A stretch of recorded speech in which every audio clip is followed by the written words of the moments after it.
Initially, you're going to want to start your design in the center of your book. In order to do this, you will need to calculate the starting point of your book. If you're visual like me, I have linked a document in the description below where you can reference that, or I will also be going through it with you guys verbally.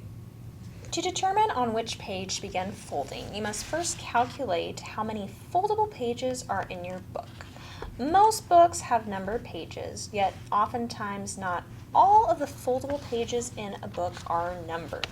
So you'll first need to exclude the very first and very last pages, the end papers, from your count, because these pages are thicker than the other pages in the book and will typically throw off your design.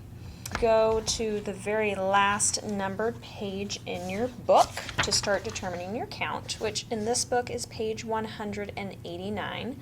But as I said in an earlier video, this is a sheet, and technically this would be page 190. And this page here, we're just going to say page 191, page 192. We're not going to count this because it is one of the end papers. So far, we have 192 pages in our book, which, for my calculations, I just wrote on my pattern page. Flip forward to the beginning of your book and find the first number page. It happens to be page number 3, but I would prefer to get to page number 1, so I'm going to count forwards, page 2, page 1. So we verified that this chunk here is equivalent to 192 pages. But there are a few extra pages up front, so we're going to count those. 1, 2, 3, 4, 5, 6, 7, 8, 9, 10, 11, 12, 13, 14, 15, 16, or it would be 8 sheets. So we have 192 plus 16, which equals, if I can do my math correctly, 208 pages. For our design today, we only need 204 pages, and we want to make sure our design is nicely centered.